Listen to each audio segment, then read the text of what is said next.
purposeful. Thank you. You're welcome. Thank you very much, Professor Kawoya.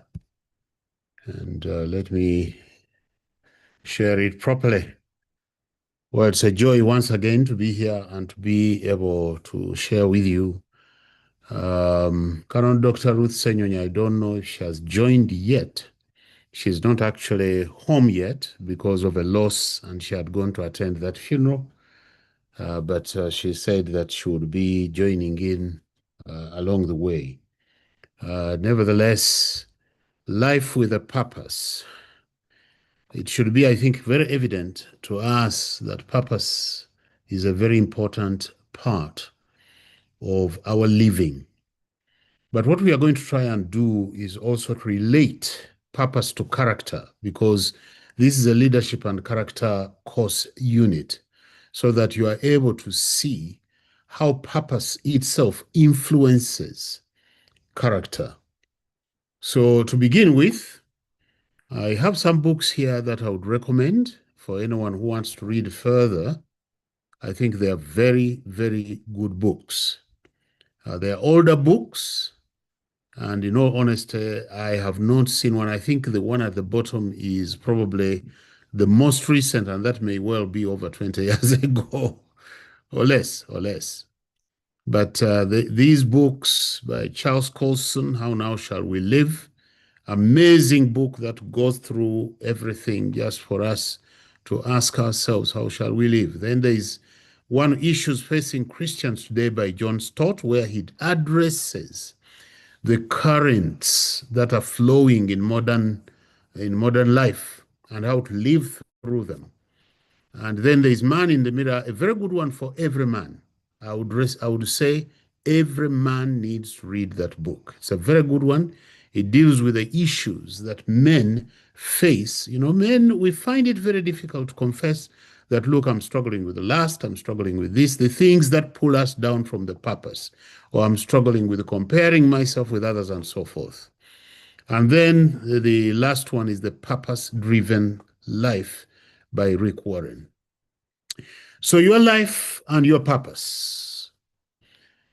Just think for yourself, what if all your toil amounts to nothing? That is a question of purpose. What if everything that you have done, in the end you say, I have gained nothing, I have achieved nothing, I have not been helped in any way? Now, there are a number of questions that are often asked that have to do with the purpose. And the intention is that you may be able to answer them for yourself, to understand the purpose that you have chosen for yourself. The first one is to understand, who am I? You know, believe it or not, there are many people that do not know who they are. And when you don't know, one of the things that shows us that someone does not know who or he or she is are the kinds of things that they do. If they are behaving like an animal, if they are behaving like... Now, when I say that, it may sound that I'm saying that they are walking on 4 legs. No, I don't mean that. But there are shameful things that people do in public, for example, that only an animal would do. So then you understand that that person does not know who they are. Where am I going? Where am I going? When you look into your future, what is it that you say, I want to achieve, I want to accomplish? I think personally, I have achieved what I wanted to be. And I thank God for that. So where am I going? Ask yourself that question. Because where you're going will determine your purpose and how you walk there. And that's where character actually comes in. Why am I doing what I am doing? Because if you're doing something just for the sake of doing it, or you're doing it and really you have no purpose, you're not saying that I want to achieve this, I want to, everything that you do has got a long-term impact, however small it may be. What was I created for? Because what you were created for is the ultimate purpose. Ultimate purpose. It's like saying a car is created, in inverted comma, created for travel. So what were you created for? So if a car is not used for travel, it just causes frustration. Why am I studying or working? Are you doing it just to survive? Just to gain wealth? Or a job? Then what? I no longer work. I don't have a job. I sit on several boards, but I no longer have a job. So what is it? Why? What is my life purpose? All those are questions asking that one question. What is my life purpose? So the Bible helps us, and I just bring out a few of these together with some quotations, because the Bible in Ecclesiastes, with a wise man who had experienced so many things, he said, I have seen everything that's done under the sun. And behold, all is vanity and a striving after wind. When you think you have achieved, nothing. Then I saw that all toil and all skill in work come from a man's envy of his neighbor. You know, you work because you want to be like. You work because so and so does it. You know, and that's what he's pointing out, this wise man.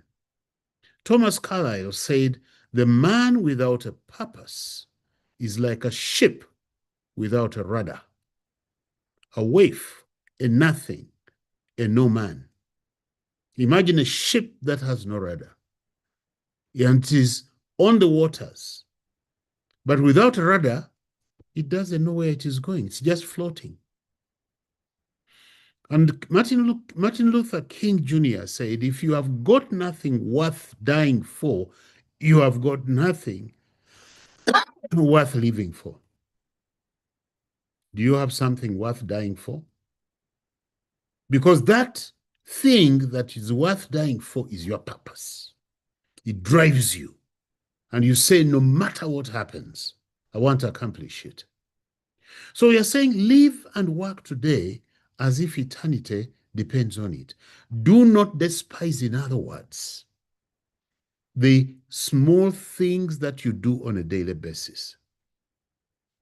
And then I add, live and work for eternity as if today depends on it. And those are statements that we need to keep at the back of our minds as we look at it. Now, life's purpose and character. If you're going nowhere, today does not matter, does it? The result is then you end up with a careless character because you're going nowhere. So I hope you see now the importance of having a purpose and how your own character determines where you're going. If you're going nowhere, today does not matter. And secondly, your destination determines your direction. It's like when you're playing soccer in the field. Your eyes are on the goal. Your eyes are there. So because your eyes are on the goal, you play the ball in the direction of the goal. So your goal in life influences how you use time, how you use your money, how you use your talents, how you use your relationships. And it is important that you have a purpose. That goal becomes your purpose, and you focus your eyes there. And you say, these are the people who may be tripping you or whatever they may be doing. I want to pass them because I want to go there. I want to go there to the goal. Thirdly, your character determines how you think, how and what you do, which then determine what and how you speak and your actions.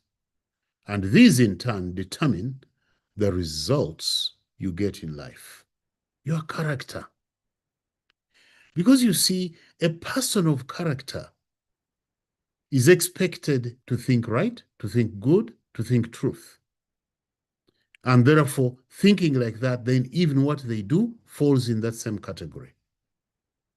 And then eventually the whole life what you say, and your actions follow suit.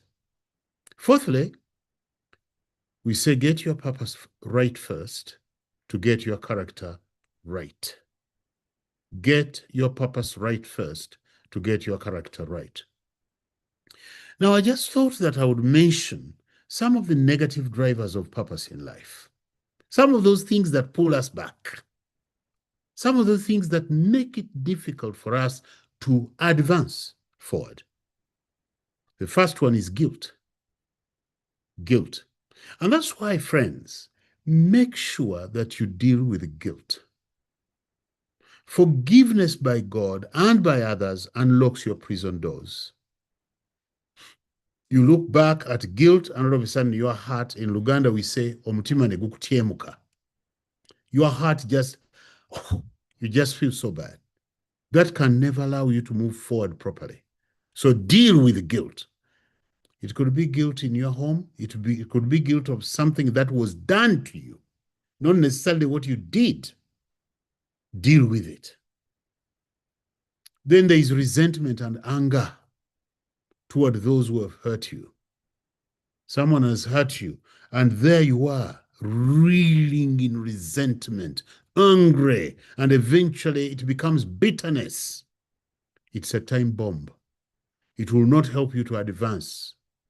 Because every time you think of that person or you see that person, it's like you stop and you say, ah. The other one is fear. The other one is fear. You see, fear puts a stop sign and it paralyzes you to inaction and you don't do anything. You see something that has ever happened to you, you fear again. So there is a stop sign that fear puts up. So in Luganda, we say, Sakawuka kali kakulumye, bw'okalaba okadduka. Once bitten, twice shy, I think would be the kind of equivalent to that Luganda proverb. That when you, in Luganda, what he's saying is, if an insect has ever bitten you or stung you, when you see it, your defenses go up. Either you run away or you fight or whatever you do. Now, the other one is materialism. And this is very important for you, especially when you're in university. Materialism. Because you see, friends, acquisition becoming your goal of life and work and studies and satisfaction will make you acquire and never enjoy, never even advance, never become a better person, never grow your character. That's what will happen. Choose the program because it generates, people in that case, they choose a program because it generates wealth. I remember in university, many students would come and they want to do law. And why do they want to do law? Because they've seen some successful lawyers, as if there are no unsuccessful lawyers. And I know some. So the wise man advises us in Proverbs, do not toil to acquire wealth, be discerning enough to desist. When your eyes light on it, it is gone, for suddenly it sprouts wings, flying like an eagle toward heaven. So the material things, be very careful. Don't make them the purpose of your life. Then there is also seeking approval from parents, from your spouse, from your friends and peers and children. Seeking approval, living for approval. That should never be your purpose. Even today we were recording for television and we talked about this. That you cannot live to please others all the time. And so you're always looking behind you just to see, are they appreciating? Are they agreeing? Are they? I have heard of a situation of a graduate who the parents forced to do medicine. He completed the studies, and at the graduation, he took the certificate that had been given him and he handed it to his parents and said, here is your degree of medicine. Be careful about seeking approval. Because 5 years, this student was doing medicine to go nowhere. That's what I'm saying. Now, having seen that, what does a good purpose look like? First of all, it has a transcendent view on life. Sorry.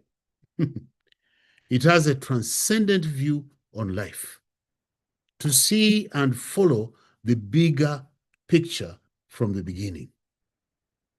God's view must be supreme. When I say transcendent, in other words, you stand above and you are able to see beyond. The first superior authority we know instituted by God is our parents, to mold us, to teach us what is good.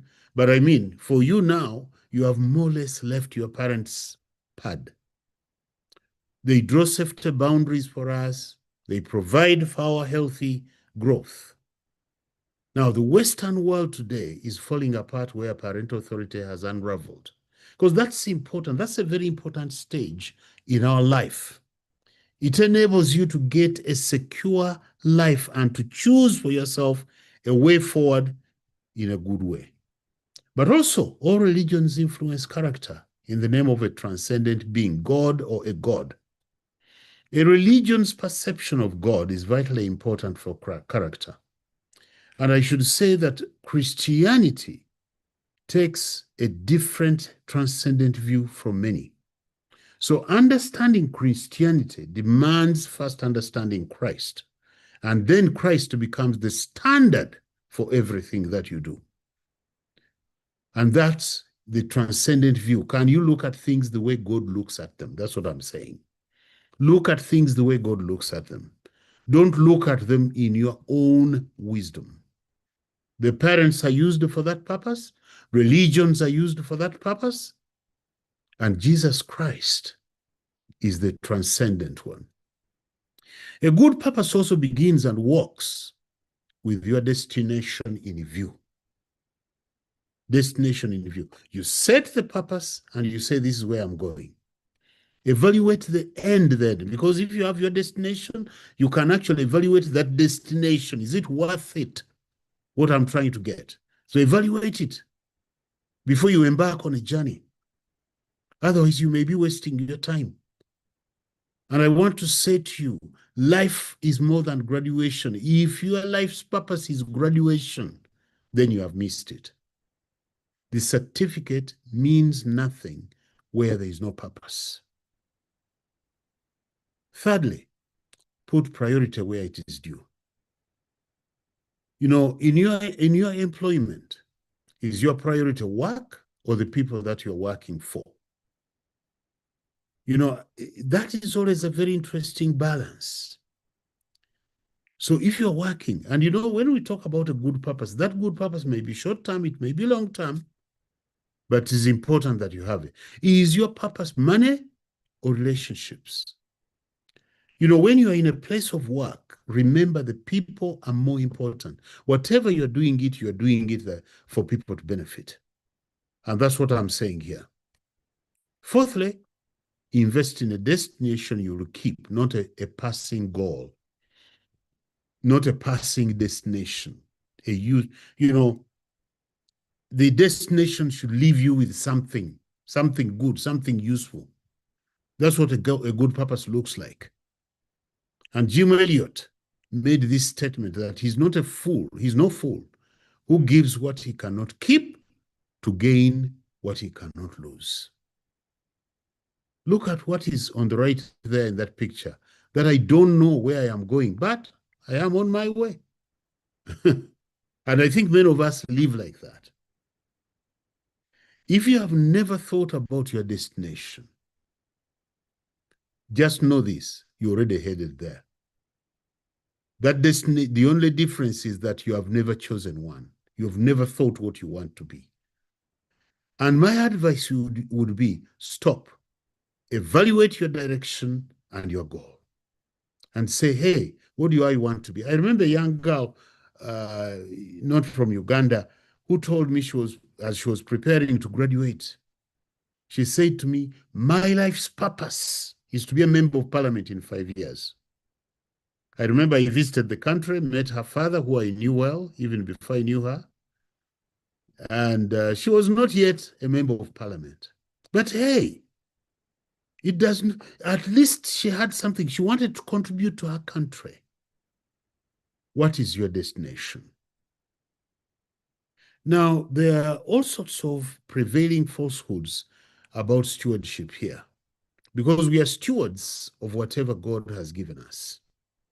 And therefore, the purpose that we have should help us to understand that we are stewards of everything. I mentioned some of them, like time, like money, like the people, like the family. Okay? Now, one of the things that I have found with some young people, especially in institutions, they feel, if I don't own it, why should I take care of it? Others make it, so expend it. And others just work. Say, if you are employed, you make your purpose just to be commended by your boss. I remember, for me, I always made it my purpose that whatever I do, or even when I had a supervisor, I was more interested in ensuring that God could say to me, "Well done, good and faithful servant." Others, if no one is seeing it, do it. Now, where is that person going? Or others are selfish. They say, do it for you, you deserve it. Now, these are statements that, by the way, run a lot presently, but they are not the kinds of statements that I want to commend to you concerning your purpose. And others, you say, you paid fees for it, someone should care for it. But the mind that I am saying here, that as you move toward your purpose, remember God owns it. Your life's goal is to present it to the King of Kings how he wants it to be. Okay? So let's look at God's view, the purpose of your life. And I'm going to say maybe three things here. The first one is to understand that life is like a refinery, refining you. Your character is developed and revealed by tests. And that character, like I said, is being refined, but in what direction? Now, the Bible talks of trials, temptations, refining, and testing. And what I'm saying to you, that the way God looks at it is that you're going to be refined whether you like it or not. He tests your faith, tests your obedience, your love, your integrity, your loyalty, to grow your character. To grow your character. You have to double effort to overcome a difficulty toward a goal. Now learn to trust God for tomorrow's challenges. Grow in love around difficult people, the unlovable. I was telling people earlier today, saying that we've got to keep in mind that if we have difficult or unlovable people around us, maybe God wants us to learn patience as we move toward our goal. So then learn it, because you cannot change the other people. Change you. God does not waste tests on us. You see, the refinery is your classroom for character. That's what it does as you move toward that greater purpose. Okay, so your greater purpose. Secondly, life is a trust, a stewardship. At birth, you inherit resources that God has given you for free. There are so many. They are not your resources. The Bible itself states very clearly, the earth is the Lord's. And I'm talking about these things for you to understand that what we have to move toward the purpose is a trust. You are a steward. Like God gave Adam and Eve a job to manage and care for the earth. So Paul writes in 1 Corinthians 4:7, what do you have that you did not receive? If then you received it, why do you boast as if you did not receive it? This stewardship, this trust, means faithful management of yourself. Now, these are things that are so important for you to move toward your character. And I'll be summarizing them shortly. Your relationship, your tangible resources, time, environment, all of these are supposed to be for God's glory, so that you have a higher purpose. And stewardship is godly living. That's very important. That as you go toward that purpose, remember you have been trusted. And that stewardship will account to the owner. Choices will lead to consequences, and they always lead to consequences, short-term or long-term. Okay? What I want is to hear God say, well done, good and faithful servant. So I don't think I need to belabor that. But your stewardship counts. And you are a steward of your journey. You are a steward of where you're going. You're a steward. So all these resources that you have, can you employ them in the purpose that you have chosen, the destination you've chosen for yourself? Then also let's remember, number 3, that you are a temporary resident on earth in the transit lounge. So what we are looking at is the permanence. What is going to happen? There will be difficulties. There will be times that you really don't like, when you don't have what you should have. But I'm saying to you, if you have a short time, use it to accomplish your purpose. Live for the destination. Jim Reeves is the one who sang that song, "This world is not my home." Yeah? So live for your destination. Do you have a purpose? And I use these words, destination, goal, purpose, interchangeably. Live for your purpose. The comforts of this world, they tempt for us to actually set up residence here. But remember, no matter how much you think of setting up a residence, you are going to go. So be careful then to build toward that greater purpose. All that you have or see was here before you came and will be here after you depart. So what is your purpose? Where are you going? View your life here as a temporary assignment. And this completely changes everything. In this world, you're like these people on the right. They are in the transit lounge. And I like what C.S. Lewis said. All that is not eternal is eternally useless. So work for those things that will last. That's what your purpose should be in the temporary assignment. You see, what I'm urging you, friends, is that the temporary assignment sometimes so preoccupies us, and we forget to move toward our destination. Be careful, because that will lock you into rut. I just want you to think and ponder this about purpose. You build a house according to how long you want it to last. I'm sure you understand that. Now, what if you built your house to last to the 10th generation of your descendants, or even more? I'm sure you would be much more careful what materials you put in. You would be much more careful which contractor you take. You would be much more careful. You don't say, I'll use grass or whatever. And I was fascinated by this story about China. They built can you imagine, 55-kilometer Hong Kong, Zhuhai, Macau bridge over the sea. And they took 9 years to do this. And the purpose is that it would withstand earthquakes of magnitude 8. Now, that's almost the top of the range. And a typhoon of magnitude 16. And a flood tide of 300 years. And they spent $15 billion. Oh my, I think Uganda should have got a bit of that money. But what was their purpose? They are building something that will last. That's what I'm illustrating to you. Is your life like our buildings in Uganda?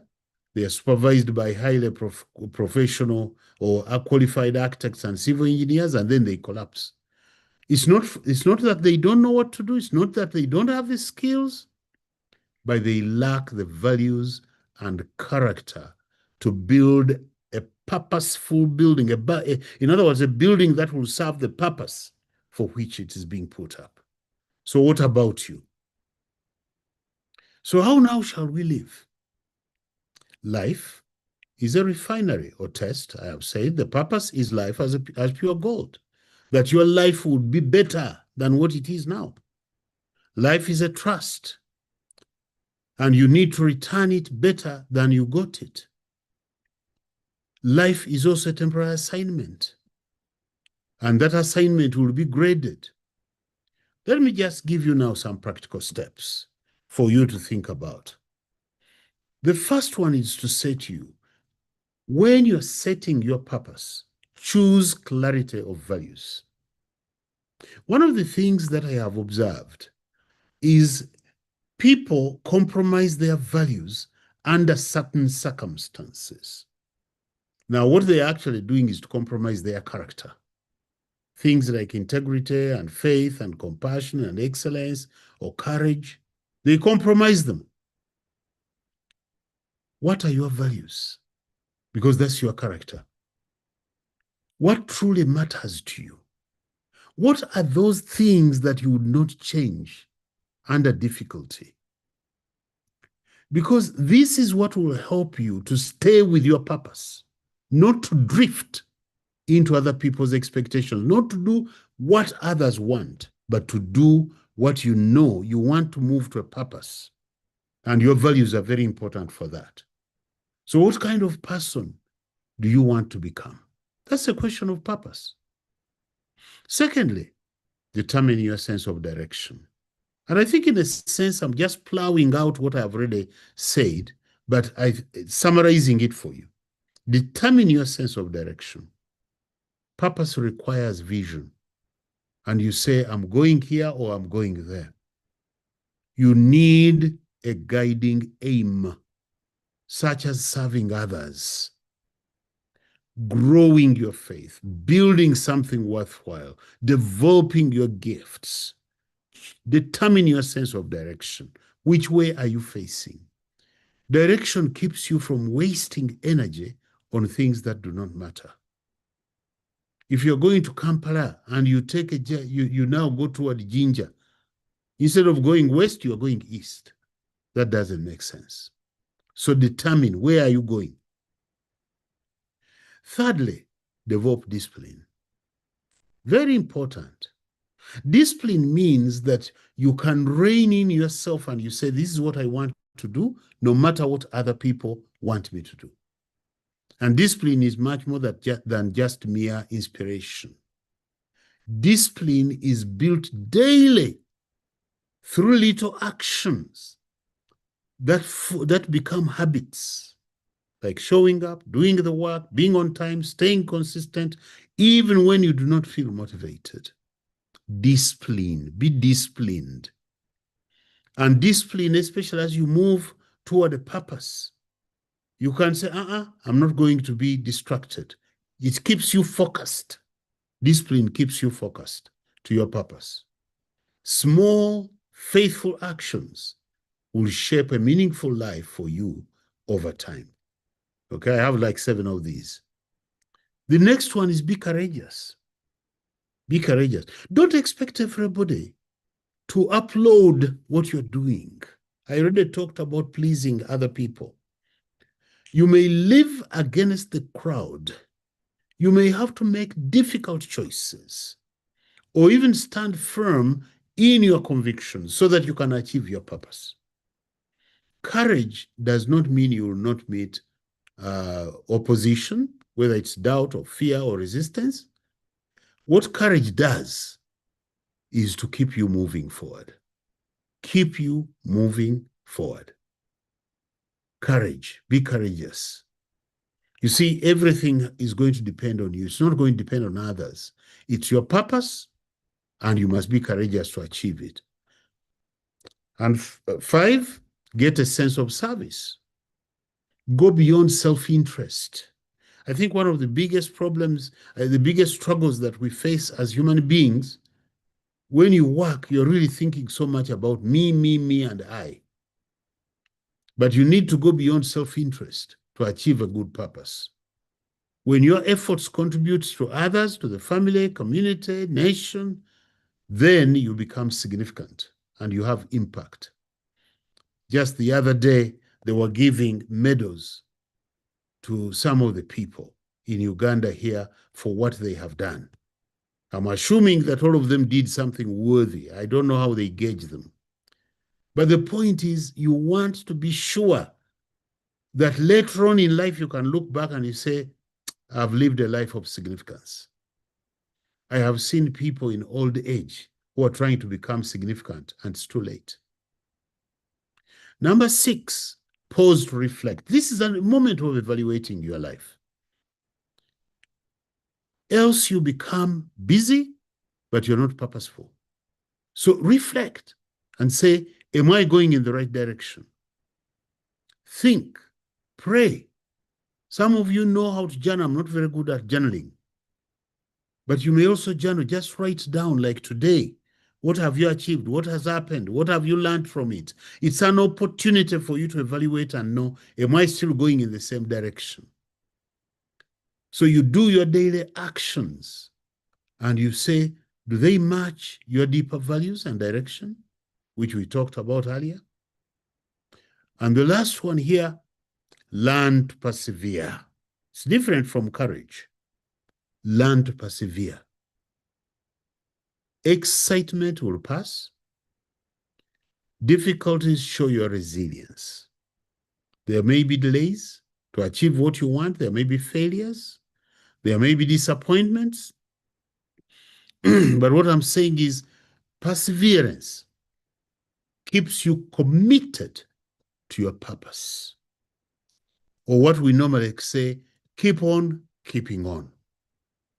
Or keep going until it's done. That's perseverance. Against the oppositions, against the difficulties. You say, I set myself a purpose, I must move forward. Okay, so how now shall we live? And we are saying live with a purpose. Your purpose decides your priorities because you choose what to do according to where you're going. It decides your relationships. Some relationships will pull you down, but are there relationships that will take you further up? I look back at my own life and I know that there are friends, relationships that really build me up. At my 70th anniversary, my wife invited some of those. And they came. Those are relationships that have built me up. I couldn't, of course, take all of them. What about the occupations? The occupation that you undertake is determined by your purpose. It's no use being occupied just for the sake of being occupied. You need to choose. Your purpose decides these things. If you choose to live for the glory of God, what will these be? What will your priorities be? What will be your relationships? What will be your occupations? How now shall we live? Your character, first of all, is formed by your life's purpose. It's formed by your life's purpose. Sorry, that's not a question. Secondly, the ultimate purpose is the glory of God, for God created us for his glory. Now, what glorifies God is for you to be you, not to be another person. To be you in a manner that is godly, that is righteous. Thirdly, if what you do brings him glory, it fulfills the purpose that he created you for. And I want to say to you, my dear friends, on the right here, I give you the reason why God created each one of us. There are 5 of them. He created you to worship him. In other words, for him to be worthy in your life, to be honored, to be glorified in your life.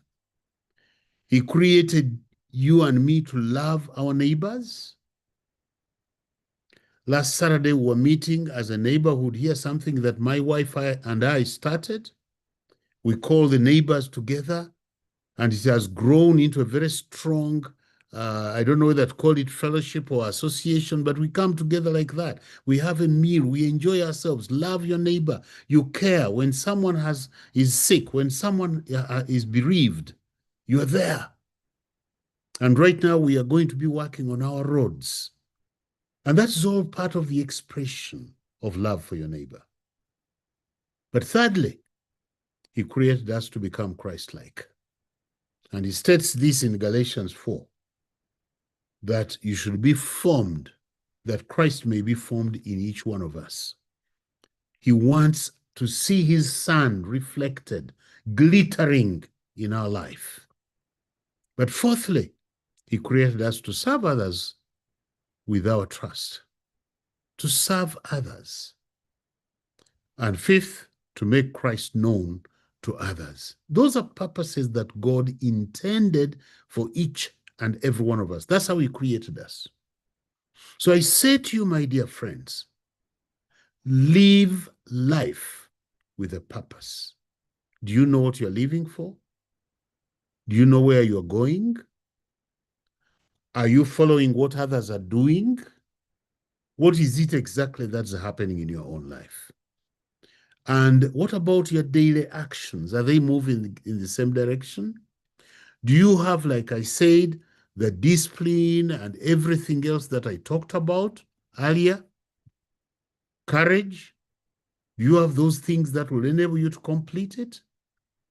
Live life with a purpose. May God bless you. Be blessed.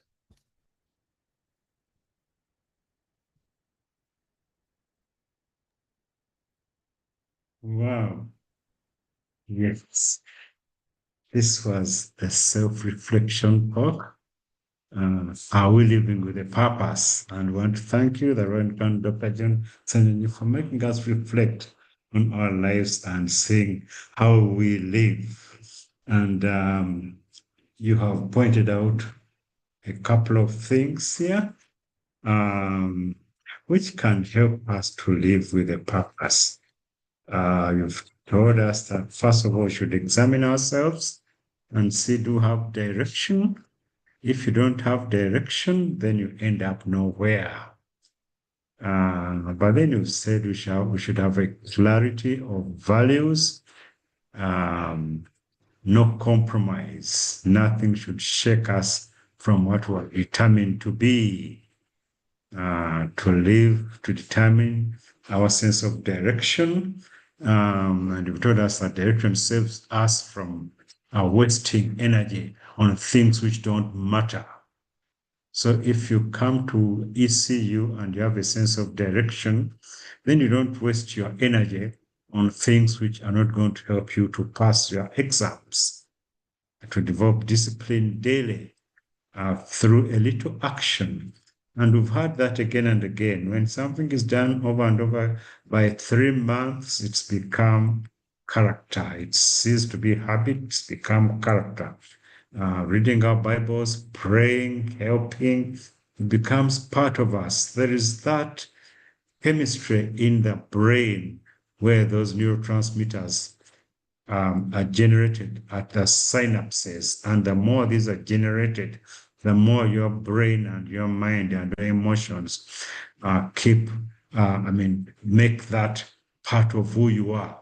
So that doing a little thing every day, which keeps us going, to be courageous, to stand firm in our convictions. If you're Christian, say you're Christian. We are told that about 40% of Christians lose their Christian life at campus because when they go there, they don't declare that they are Christians. They hide behind. And when opposition comes, when things get very rough, when peers come in who do different things, then they are swayed from their way. And to get a sense of service, which goes beyond self-interest. My wife and I decided that we're going to serve a community which is needy, and it has cost us quite a lot serving and helping that community. But we know that if we don't do that, then our gospel is naked. That gospel has to be dressed with actions which are pleasing to God.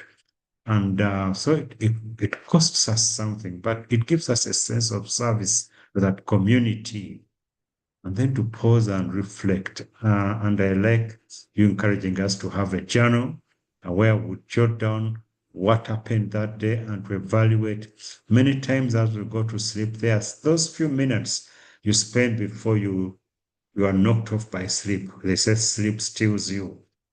Those should be moments of reflection, of prayer, of thanksgiving, of looking towards the next day with hope, and then to learn to persevere. And perseverance is something we need throughout life. Even when you are 80 or 90, I believe we shall have to persevere. Otherwise, they say in Uganda that Owato Bufama Goba, in other words, you've rowed all the way through, and as you're coming to the end of the shore, then the boat capsizes. So we've got to have that continuous perseverance, and there are benefits there. But then you've also told us why God created us, to worship Him, to live in harmony, be Christ-like, to serve others. Once again, you're repeating that, serving others, and to make Christ known to others. That means that we must know Christ first before we know Him, before we can make Him known to others. So it's been quite something. I believe that most of us who've been listening to you are going to examine ourselves and see, do we have a direction, and how can we be realigned? This week has been Mental Health Week. It helped us to reflect on our mental wellness. And mental wellness also is a sign that you have a purpose in life. So this has been a formative week for us. Let's live life with a purpose. So where are you on?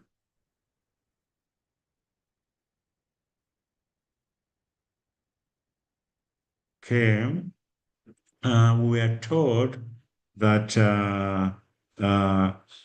Canon Dr. Ruth Senyonyi would be on. Is she on? Maybe she could say one or two words.